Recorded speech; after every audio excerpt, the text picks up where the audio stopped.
Olá pessoal, tudo bem? Aqui é o Dr. Rafael Ruman. Na live de hoje nós temos uma convidada muito especial. Nós vamos conversar com a doutora Clara Cunha. Ela é médica psiquiatra. E o tema da live de hoje será a relação que existe entre a cirurgia bucomaxilo, entre a psiquiatria e a saúde integral. E o que a gente pode fazer para trabalhar a saúde de uma maneira completa e não apenas a saúde do corpo. Como que a gente pode fazer para integrar a mente nesse processo extremamente delicado que é o corpo e a mente trabalhando juntos? Quais são as relações que existem entre a ansiedade, entre o medo, entre as emoções em geral? Deixa eu só convidar a doutora Clara para entrar e nós já começamos a conversar.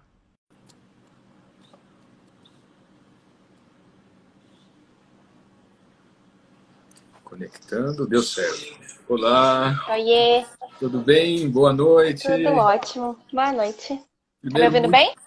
alto e claro. Eita, caiu. Pronto. Primeiro, muito obrigado por aceitar o convite de a gente Este. conversar dessa relação que existe da parte psiquiátrica, da parte das emoções, da parte do desenvolvimento humano com dores, com a parte psicossomática. É um prazer conversar com você aqui. Prazer é meu. Esse é um assunto que a gente precisa falar muitas vezes. É, eu acho que quanto mais a gente conecta diferentes profissões, diferentes especialidades, mais as pessoas têm a ganhar, mais as profissões têm a ganhar. E eu fico muito feliz de a gente poder estar abordando esses assuntos juntos. Com certeza, né? Acho que é um trabalho multidisciplinar, né? Quando a gente atua, cada um dentro da sua especialidade, visando o bem-estar da pessoa e até o nosso bem-estar, né? Porque às vezes as Uhum, pessoas esquecem que nós também somos seres humanos, né? Por trás desse uhum, avental também bate um coração, né? E a exatamente. gente passa por muitas coisas, né? As nossas emoções acabam também sendo impactadas, né? Pelo que a gente está fazendo, né? Uhum. E eu não E a sei gente é você, muito mas eu. impactado pelo que a gente vivencia, né, todos os dias, o tempo todo, com os pacientes, com Sim, as vivências, que são pessoas e suas histórias, e suas dores, e seus desafios. É sempre um impacto, né? Mas é um impacto que a gente pode transformar isso num crescimento, né? olha, eu ia te falar exatamente isso. A quantidade de coisas que a gente ouve no consultório, né? A gente é impactado indiretamente por isso, né? São tantas histórias, né? Tantas pessoas com dor, tantas pessoas precisando de ajuda. E muitas vezes, não sei se acontece com você, provavelmente sim, o fato de você ouvir uma pessoa com toda a atenção e permitir que ela fale o que está afligindo ela emocionalmente, ela já sai do consultório melhor, né? Já sai do consultório mais tranquila. É, na psiquiatria, a gente precisa de uma coisa chamada vínculo, né? Vínculo terapêutico, que é muito importante. Na verdade, qualquer Uhum. profissão precisa, mas na psiquiatria isso é mais importante. E aí, muitas vezes, o que vai criar esse vínculo é justamente eu ouvir o que a pessoa tem para dizer. Porque tem outros profissionais que às vezes eles têm menos tempo de consulta, têm pressa, e não dá tempo de dar a atenção que a pessoa precisa. E ela Uhum. sai dali e não se sente acolhida, não se sente segura. E aí, quando ela entra na minha consulta e eu ouço ela se sente, nossa, que médica diferente. Muitas vezes eu não fiz nada de diferente. Talvez, às vezes eu tenha passado a mesma medicação, a mesma orientação, o mesmo tratamento que o outro profissional. Mas eu Uhum. ouvi ela. E ela precisa desse espaço. Até porque a gente se entende quando a gente fala. Até para ela entender um pouquinho, quando ela verbaliza, fica mais fácil. Então, esse processo de ouvir o outro, que vale para nossa profissão e vale para a vida também, né? Ouvir o Uhum. outro é uma oportunidade para que o outro tenha espaço para ser ouvido e para você também treinar a ouvir o que o outro tem para dizer. Sim, até eu já falei isso várias vezes aqui, mas cabe de novo, né? Tem muitos cursos de oratória, né? Mas de escutatória não tem muitos cursos, né? Escutar é uma É arte, né? verdade, Escutar sem é querer verdade. rebater. Ficar um falando por cima do outro é um desafio. É verdade, é verdade. E as nossas especialidades, elas são muito próximas, né? Porque eu lido muito com a parte, os pacientes com dor, normalmente tem uma relação emocional muito fragilizada. A Uhum, dor é uma coisa que deixa a pessoa, eu lido com pessoas que têm dificuldade de mastigar, dificuldade de relacionamento, dificuldades de abrir e fechar a boca. Isso limita muito a qualidade de vida da pessoa. E é muito recorrente eu encaminhar para o psiquiatra para poder trabalhar com essas questões de maneiras mais profundas. Mas ainda existe um estigma, né, em cima da psiquiatria em alguns momentos, né? Que eu tenho que desmistificar isso, que o psiquiatra não é só para maluco, o psiquiatra é para todo mundo que respira, que tem algum tipo de problema emocional, não é? Exatamente. Eu costumo dizer que quem tem dor crônica, quem tem dor acentuada, a vida da pessoa começa a girar em torno daquela dor, né? Então, eu me relaciono com pessoas desde que a minha dor permita, eu faço atividades desde que a minha dor permita, eu vivo em função de buscar ajuda ou de deixar de fazer coisas por conta daquela dor. E aí, essa dor, ela pode ter sido gerada, influenciada por alguma questão emocional, ela pode ter surgido por alguma questão emocional, ou a presença dela ali pode te levar a um prejuízo emocional. Porque a gente tem hoje em dia a gente tem uma estatística mais ou menos, 50% dos casos de pessoas com dor crônica, seja ela qual dor for, tem algum diagnóstico de depressão também. E 50% também dos casos com depressão tem algum tipo de dor crônica, seja ela fibromialgia, dor articular, ou dor da articulação temporomandibular. Então, essa estatística é porque os neurotransmissores do nosso cérebro que estão relacionados à dor são os mesmos neurotransmissores que ficam desbalanceados na depressão. Então, não é só porque a pessoa está querendo ficar mal, porque tem gente que fala assim, já está com dor, agora vai inventar uma depressão, porque quem está de fora fala isso, mas é cerebral, assim, é químico. Então, se eu estou vivenciando um processo emocional que está desafiador para mim, que eu não consigo lidar, que eu enfim, que ficou por muito tempo, aquilo pode fazer um desbalanço bioquímico mesmo no meu cérebro e propicia que se eu tinha alguma coisinha na minha articulação que não era muito legal, ela passa a doer muito mais do que doeria se não tivesse a depressão. Se eu tenho uma dor muscular, uma dor na coluna, uma dor em algum outro lugar que poderia ser uma dor manejável, ela se torna algo muito pior. E o inverso também é a mesma coisa, assim. A pessoa tem uma dor presente em algum lugar e a vida dela começa a ser limitada por conta daquilo, ela começa a girar em torno daquilo, ela começa a deixar de fazer coisas na vida dela, deixar de sentir prazer nas coisas porque ela vive em torno da dor. E aí a tendência é ela começar a desenvolver alguns sintomas de depressão. Eu falo depressão porque é o que a gente tem a estatística aí mais presente, mas qualquer outro transtorno mental, e o transtorno de ansiedade também é outro muito comum também. Que, aliás, é um dos mais comuns como causador, né? E nesse momento que a gente está vivendo ainda de pandemia, de restrição de contato social, isso ainda é elevado a potência muito grande, né? O que eu fiz nesses últimos meses, eu atendi muito por teleconsultas, né? Através de aplicativos para continuar prestando atendimento para dor.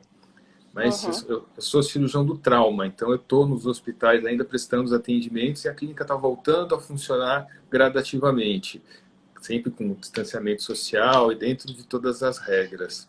Mas a ansiedade é realmente hiper mega recorrente. Como a ansiedade, assim, e é uma coisa que eu faço muito para os pacientes é ensinar meditação. Meditação simples. Meditação de respiração.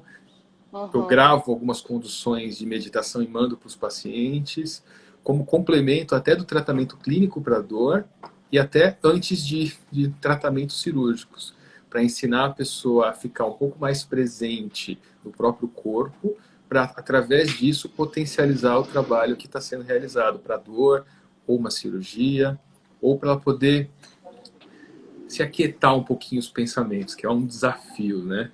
E uma coisa legal que eu ensino para as pessoas é que não dá para parar os pensamentos, né? É como se fosse um céu. E nem precisa, né? Não. Fala que é uma meta tão inatingível para a gente. Eu até brinco assim, se você for um monge que viver 60 anos num mosteiro, isolado do mundo, talvez você consiga por alguns minutos. Nem assim. Nem assim. Então, eu falo, gente, o coração foi feito para bater, o cérebro foi feito para pensar. É isso, ele está fazendo a função dele. Não dá pra gente pedir para ele parar de trabalhar, senão a gente morre. Só dá pra gente Sim. aprender a lidar com esses pensamentos que surgem. Agora, querer parar de pensar não dá. Pois Não, é um é. desafio Mas inatingível. a questão da meditação e de estar no momento presente é uma das principais recomendações para tratamento não medicamentoso do transtorno de ansiedade, para quem tem uma ansiedade muito exagerada. Uhum, A gente só precisa. Quando a gente fala da psiquiatria, o que acontece assim na minha vida, assim, no meu cotidiano, é que as pessoas demoram muito para procurar um psiquiatra. Como você falou, uhum, existe muito tabu, você sim, fala e o paciente não vem, todo mundo fala. Então, quando chega, muitas vezes já está bem avançado, já está muito grave. uhum, O meu papel aqui no Instagram e na vida é desmistificar isso para que isso mude com o tempo. Mas ainda uhum, é assim. As pessoas, sim, quando chegam na minha consulta, estão muito graves. Então, uhum, muitas vezes, um paciente meu, eu não consigo, de primeira, isso não vale para todo mundo, obviamente, mas eu estou falando da grande maioria, eu não uhum, consigo, de primeira, propor para ele que ele vá fazer uma meditação simples. uhum, Porque não dá para eu pedir para uma pessoa que não consegue respirar, que não consegue parar de achar que o mundo, as paredes vão sufocar ele, que ele vai enlouquecer ou que ele vai morrer a qualquer momento. Pedir para ele respirar fundo, soltar o ar devagar e fechar o olho. Eles têm é muito desafiador. Então eu acho assim, tem a gradação, né? Obviamente. E muitas vezes a gente enquanto profissional de saúde, que a gente conhece essas ferramentas, né, da meditação, da respiração diafragmática, das técnicas respiratórias, tem diversas técnicas que funcionam muito bem para o transtorno de uhum, ansiedade. Só que uhum, às vezes o paciente está num estado que ele não consegue acompanhar nada. E aí você fala, calma aí, uhum, eu vou te dar uma orientação de uma meditação. E ele fala, já fiz. Só que demorou, fez durante 2 segundos. Muitas vezes eu falo, fez a respiração diafragmática? Fiz. Fez quantas vezes? Fiz uma vez, não deu certo. Eu falei, mas tem que fazer algumas vezes seguidas, tem que fazer alguns minutos seguidos, algumas vezes ao longo do seu dia. Então, muitas vezes, para aquela pessoa é muito desafiador. E acho importante a gente esclarecer que se está muito desafiador, você não consegue seguir nenhuma orientação que o Rafael está falando, que a Clara está falando, pode ser que o seu cérebro esteja te atrapalhando. E aí que vem a importância de ter um acompanhamento médico especializado. Por que eu acho tão importante esclarecer isso? Porque senão, tudo que a gente trabalha com autoconhecimento, com desenvolvimento pessoal, se torna, em vez de ser uma ferramenta positiva da gente se desenvolver, vira se torna uma martírio. ferramenta de frustração e martírio, exatamente, de frustração e culpa. Você fica, Uhum. ah, meu Deus, já me ensinou a meditação, já me ensinou a E o respiração, eu chicote. já sei tudo, mas não melhoro. Já me Sim. ensinaram, mas a culpa está em mim, eu que não sei. E muitas vezes não é isso. Às vezes o seu Uhum. cérebro tá. A sua amígdala está muito reativa, que é uma regiãozinha do cérebro que responde quando você está com muito medo, quando você está muito ansioso. E o seu sistema nervoso simpático, que é o sistema de luta ou fuga, que é o que fica ativado quando você está ansioso, ele está ativado o tempo todo, sua adrenalina está alta o tempo todo, seu cortisol está alto o tempo todo. Não dá para todo transtorno mental, ele não é só mental, ele é corpo e mente, como inclusive Sim. a Rafaela estava falando no início da live. Uhum. Então é corpo e mente sendo afetado por essa ansiedade, por essa depressão, quando é o caso. Então não dá pra gente simplesmente falar, é só eu fazer tal coisa. E aí, se Uhum. você não consegue fazer, a culpa não tá em você, muitas vezes. Eu acho muito Sim. importante esclarecer que não tá em você o problema. Tem diversas técnicas para fazer, tá fazendo, não tá funcionando. O problema também não tá em você. A gente pode Sim. buscar e avaliar o que está acontecendo. Uma coisa que eu falo muito é igual ir para academia. Eu falo assim, no primeiro dia de academia, você vai pegar 200 quilos no supino? Não, você vai Uhum, começar um pezinho devagar e a uhum, constância. Eu não estou pedindo para você meditar 24 horas por dia. São dois uhum, minutinhos no primeiro dia. Coloca o despertador. Eu faço isso pessoalmente. Eu coloco o meu despertador para poder tocar. Eu acordo 30 minutos mais cedo para começar o processo do dia com 30 minutos de meditação. Aí depois eu saio da cama para começar a minha rotina diária. Esse é um uhum, desafio que eu faço em mim todos os dias para diminuir um pouco a agitação mental, para eu conseguir trazer um pouco mais de qualidade de vida para o meu dia e para fazer movimentos de projeção da mente do que eu quero para o meu dia. quais que são, eu vou organizar a minha agenda, organizar os meus movimentos, mas em presença, mas observando o que eu estou fazendo. E isso vai diminuindo muito o princípio de ansiedade.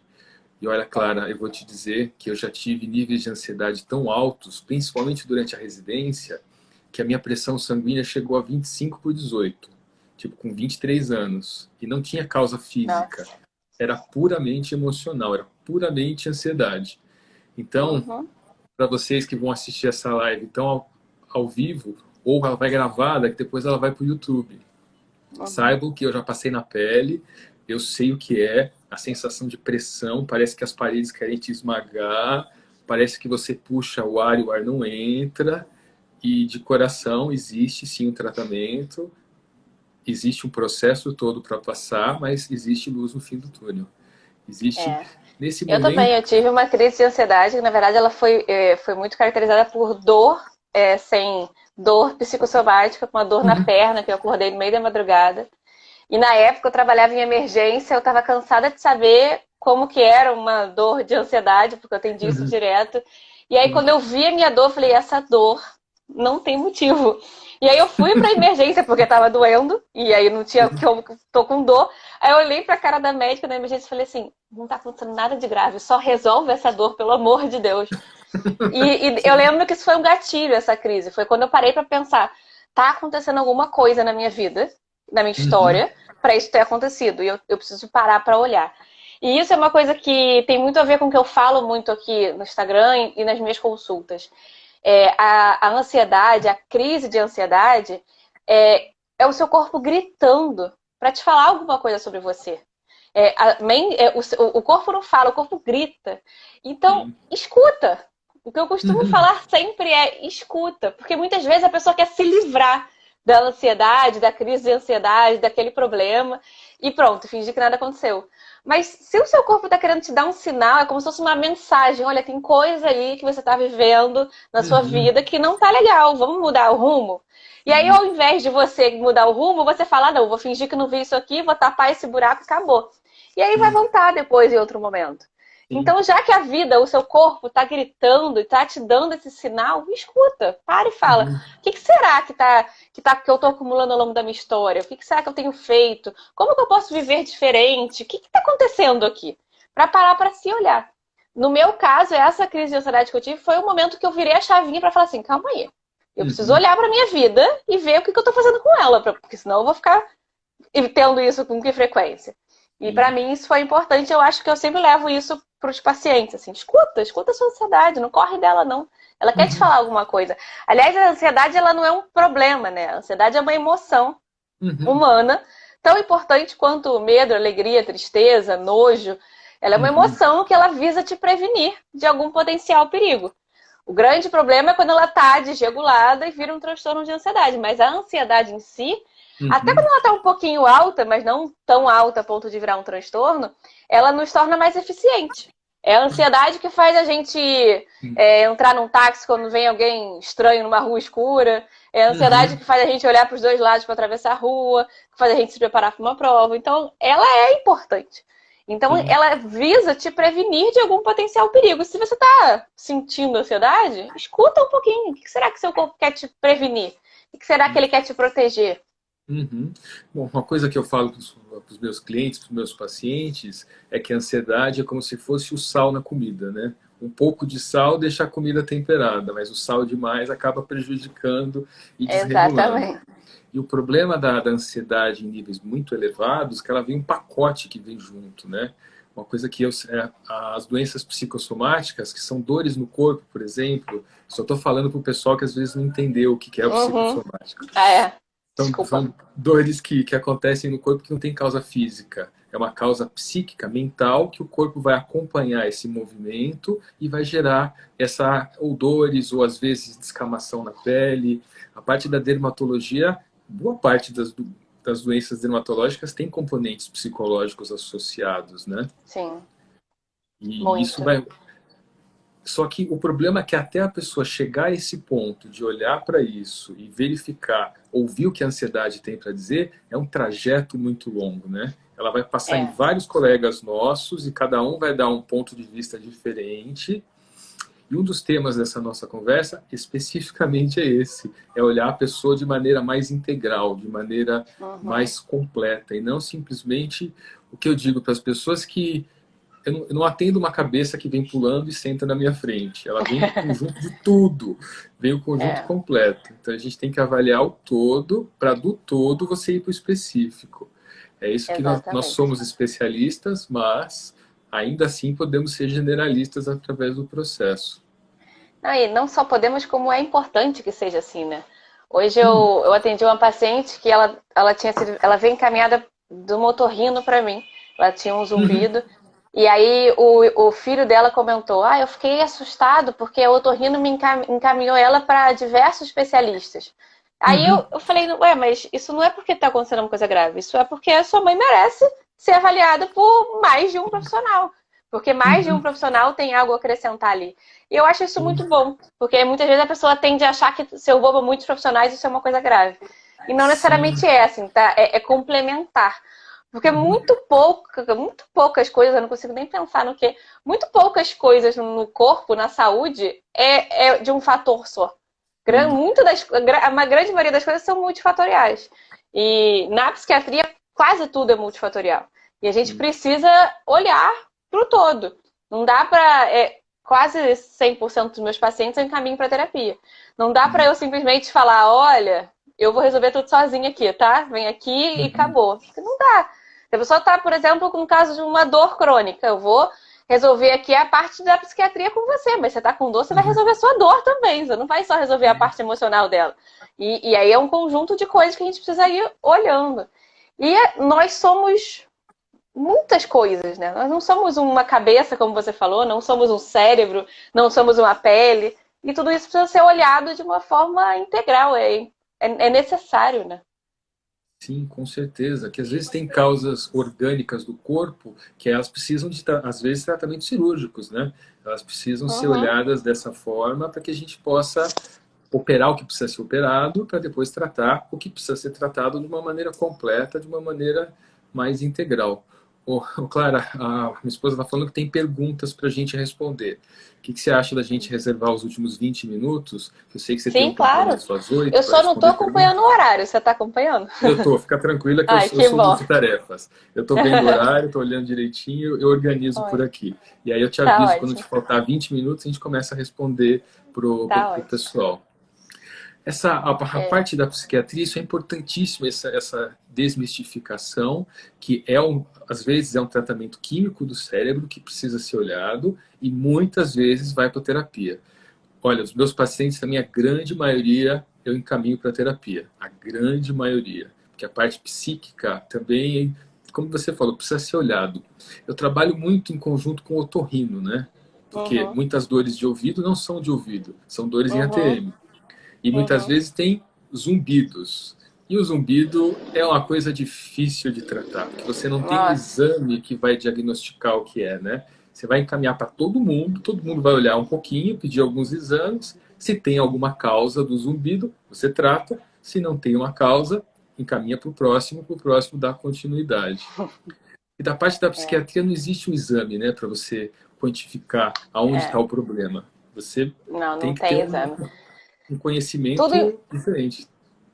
Tudo na psiquiatria o diagnóstico é clínico. E quando a gente fala diagnóstico clínico, não é assim, olhei e fiz, né? Eu gosto muito de explicar. Aliás, o que eu mais faço na minha consulta é explicar. Eu explico tudo. Porque isso que você da importância da gente desmistificar, quando o paciente me procura, quando eu vou começar um tratamento, eu explico até qual parte do neurônio aquele remédio vai agir e por que vai agir daquele jeito, e por que tem que tomar por tanto tempo, e por que é... Eu explico todos os detalhes.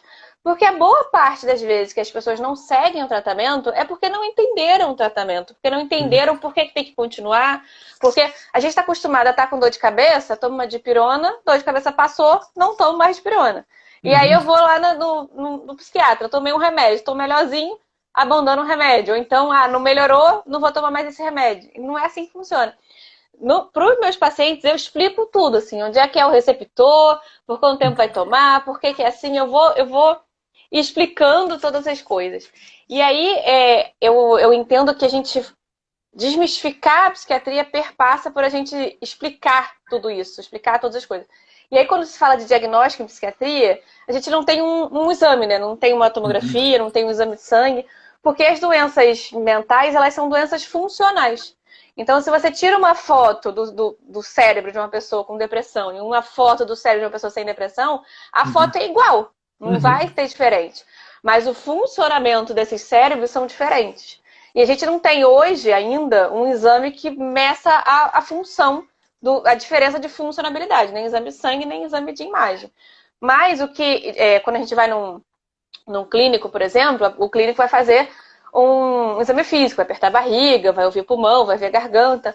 Na psiquiatria, a gente faz o exame psíquico. É um conjunto de funções da mente, que o psiquiatra, enquanto está conversando com o paciente, ele parece que é só uma conversa, e é também, mas durante essa conversa, ele está fazendo uma avaliação de várias funções psíquicas. Sim.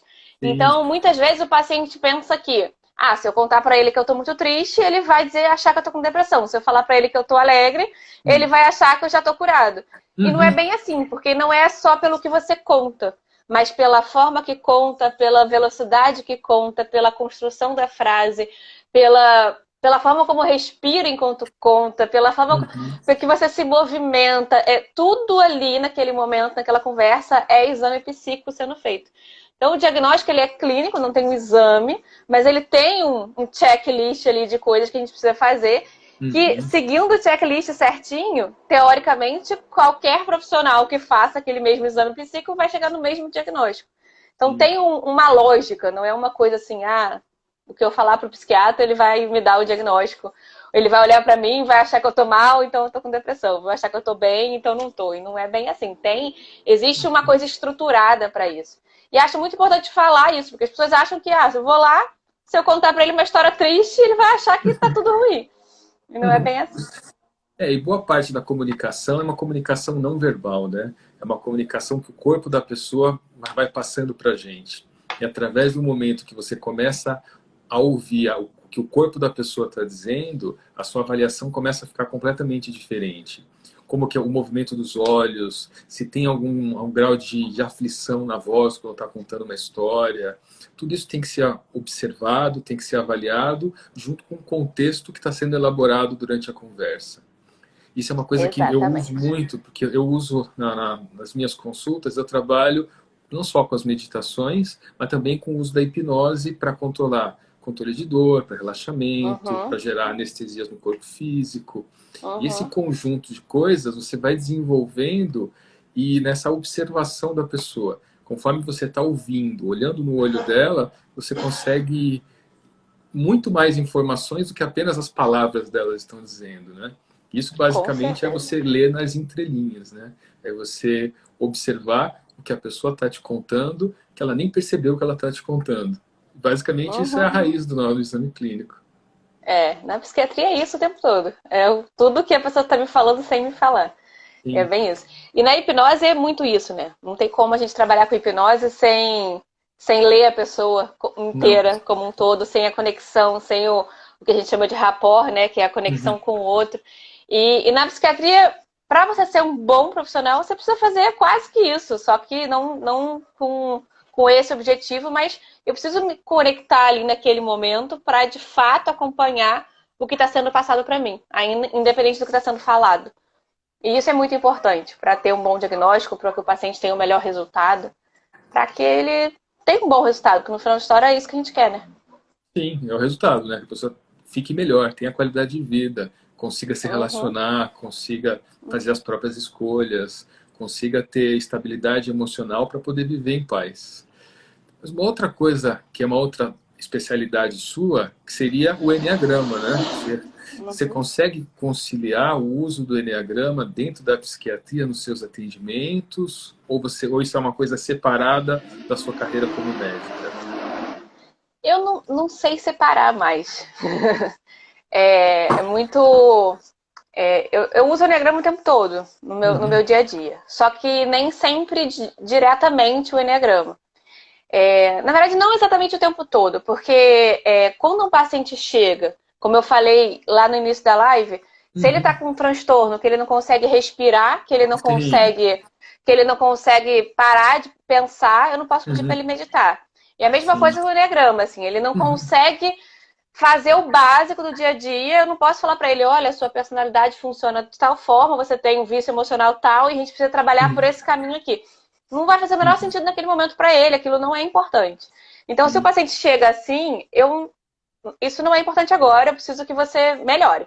E aí o primeiro passo é, vamos começar o tratamento. Quando começar a evoluir, a gente começa a olhar para vício emocional, para tudo isso. Mas quando o paciente não está nesse estado, ou já começou a tratar e está numa evolução, a gente começa a conversar sobre como que é a sua vida, como você lida com a vida. Na psiquiatria, o que causa os transtornos mentais, eu costumo dizer que são sempre 3 fatores. E eu preciso ter os 3 para acontecer um transtorno mental. Se eu tiver só um desses 3, se eu tiver só 2, o transtorno não acontece. Então, esses 3 é a nossa genética, é a forma como é o ambiente, são os gatilhos externos, minha história de vida, se eu convivo num ambiente tóxico, com pessoas tóxicas. E o terceiro fator é a forma como a gente lida com a vida. Só que genética, eu não tenho o que fazer. Tá aqui dentro de mim e aceita. É isso, não aceita. Ambiente eu também não tenho o que fazer, porque eu não mudo o que acontece em volta. Eu posso, no máximo, mudar a forma como eu me relaciono com esse ambiente, mas as coisas vão acontecer à revelia da minha vontade. Posso sair de um emprego para outro, mas em cada lugar vai ter seus gatilhos. E eu costumo dizer que é como se fosse um joguinho de videogame desligado que vem dentro da gente. E aí as coisas que a gente vai, o ambiente externo e a forma como a gente lida, vai apertando o botãozinho de start. Então eu não mudo genética, eu não mudo o ambiente, os fatores externos. A única coisa que eu posso mudar é a forma como eu lido com a vida. Na psiquiatria a gente fala de personalidade e temperamento. E aí é por isso que eu uso muito o Enneagrama. Porque se esses 2 aqui a gente não pode fazer nada em relação a isso, vamos olhar para aquilo que a gente pode fazer alguma coisa. Uma vez instalado um transtorno mental, eu não posso simplesmente quebrar o tripé, eu preciso tratar ele. Só que eu comecei a tratar, eu posso quebrar o tripé para que ele não volte, para não ter recidiva, para você não ficar rodando em torno do rabo, que é o que acontece muito. Muitas vezes as pessoas chegam para mim e falam assim, eu tô tratando um transtorno de ansiedade há 20 anos. Aí eu falo, olha, tá tratando errado. Tá fazendo alguma coisa, não tá funcionando aí. Ou o remédio tá errado, ou não fez terapia, ou não buscou outras técnicas não medicamentosas, alguma coisa tem, porque é para melhorar. Existe solução. Alguns transtornos na psiquiatria, eu não falaria isso porque é um transtorno mais crônico, mais complexo. Agora, transtorno de ansiedade e depressão é para melhorar. Não tá melhorando, tem alguma coisa errada. A gente não tá quebrando esse tripé.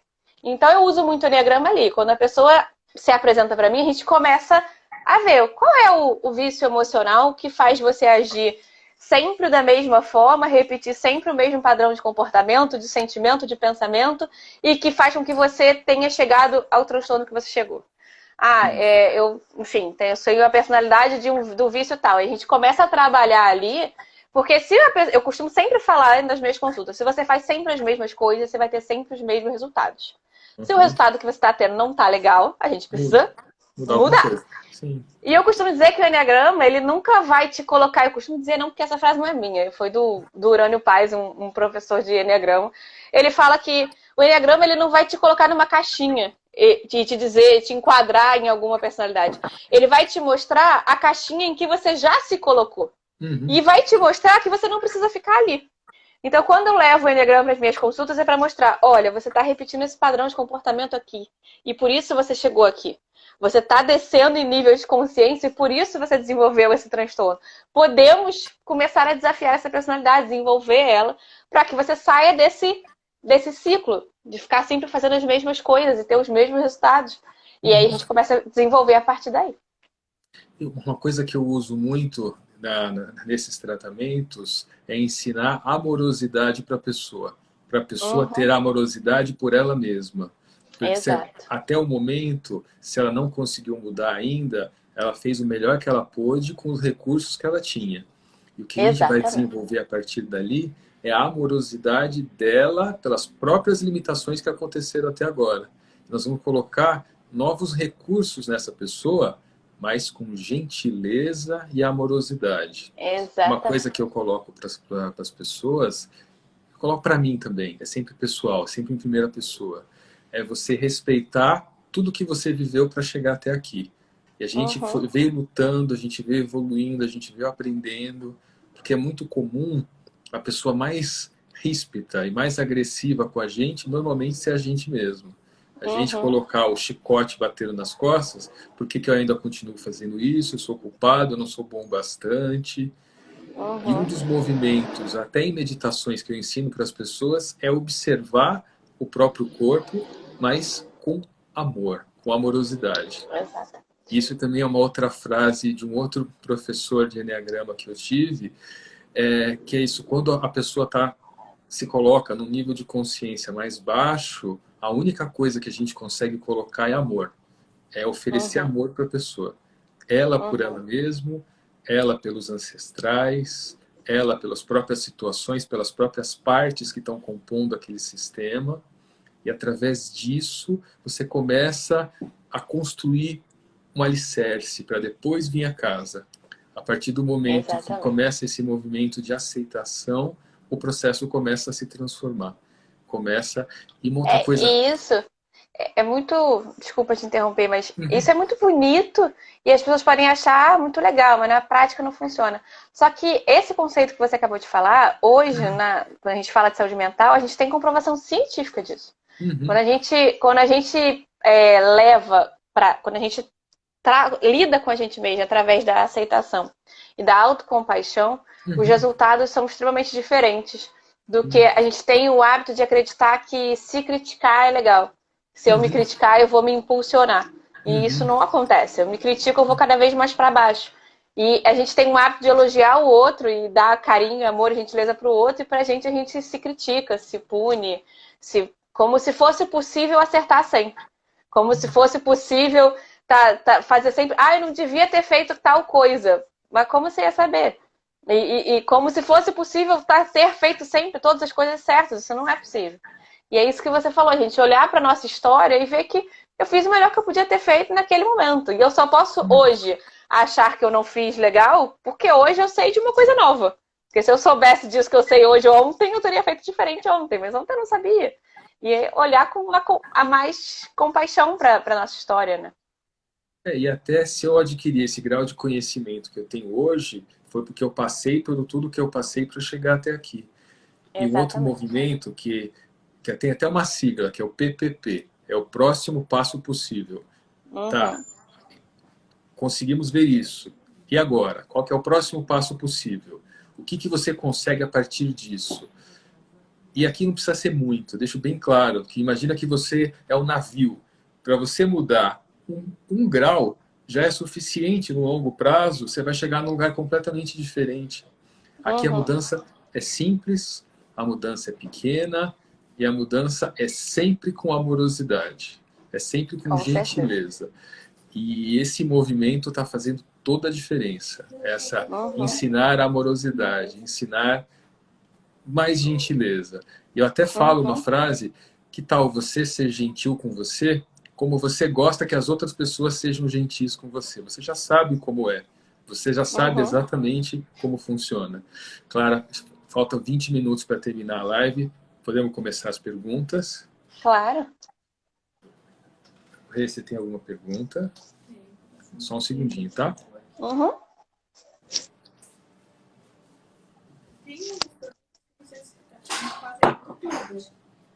O Flávio está perguntando quantas horas tem que malhar para começar a ficar definido. Quero ficar malhado. Tem uma pessoa perguntando quantas horas tem que fazer academia para ficar com o corpo malhado. Aí é melhor É. ele procurar um profissional de educação física e Esse não eu um não sei psiquiatra. responder. Na verdade, eu sei responder sim. Isso vai variar de pessoa para pessoa, não existe fórmula mágica. Não existe isso. Nem um profissional de educação física vai poder te responder isso. Eu já tenho a resposta, não precisa procurar um profissional. Cada corpo é um corpo, vai depender da alimentação, vai depender de um monte de outras coisas. Vai depender da genética, vai depender de um monte de coisa. Fantástico, excelente resposta. Afinal, cada corpo é um corpo, cada química é uma química. Como você Exato. mesmo falou, até em problemas, em alterações psiquiátricas, às vezes é a química cerebral que está sendo alterada e a gente não consegue ver isso. A Uhum. quantidade de coisas. Você teve uma série de elogios aí dos seus pacientes. Os pacientes te adoram. Ah, lindos. Deixa eu ver mais alguma pergunta. Aqui, ó, tenho fimose. Eu vi uma outra pergunta falando sobre ansiedade. E uma pessoa que toma medicação há 5 anos. Se é possível fazer algum tipo de tratamento para poder eliminar esse remédio? Olha, existem dois tipos de tratamento de transtorno de ansiedade. Existem dois tipos de transtorno de ansiedade, que é o transtorno de ansiedade crônico e o agudo. Existem dois tipos, não, né? Existem vários tipos. Mas falando de crônica e de cronicidade, né? Existe o transtorno que é crônico e que é importante ser tratado pro resto da vida, assim como qualquer doença crônica, assim como diabetes, pressão alta. E só que na grande maioria das vezes, o transtorno de ansiedade ele é agudo, ele tem início, meio e fim no tratamento. O que vai determinar se no seu caso vai ser início, meio e fim ou você vai tomar pro resto da vida, muitas vezes se você segue o tratamento adequadamente, se você na primeira vez que você buscou o tratamento, você seguiu o tratamento, porque se você já está tratando pela terceira, quarta, quinta vez, fica cada vez mais desafiador o tratamento dar um bom resultado. Então, se é a primeira vez que você tratou, se você buscou as alternativas, os tratamentos, as técnicas não medicamentosas, a meditação, o processo de autoconhecimento, a atividade física, tudo isso você acrescentou na sua vida. Eu costumo dizer que tratamento de ansiedade é tirar da nossa vida o que está atrapalhando e acrescentar à nossa vida o que está faltando. Você conseguiu buscar esse equilíbrio, fez essas mudanças todas não medicamentosas, e aí você conversa com o seu médico, porque tratamento de ansiedade tem início, meio e fim. Mas, como eu falei, há casos que são crônicos, eu não tenho como afirmar sobre o seu caso especificamente, mas conversa com o seu médico que está te acompanhando, porque pode ser que seja possível. Perfeito. Clara, eu vou te agradecer pela live, para você conseguir respirar, para você poder, que você tenha mais uma live depois, pra você poder ter uns minutinhos para você ficar em paz. Vou passar para te agradecer pela conversa, pelo bate-papo, por espalhar um pouco mais esse conhecimento da psiquiatria, da cirurgia bucomaxilo, das relações com a saúde integral, e te desejar uma boa live daqui a pouco com o próximo colega que te convidou. Gratidão Obrigada. pelo convite. Muito obrigada pelo convite. Eu acho importantíssimo.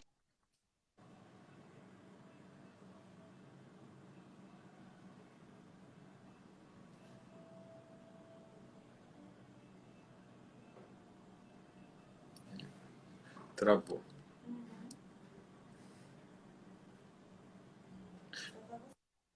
Agora voltou. Você tinha ficado muda por 20 segundos. E você estava conectando aqui.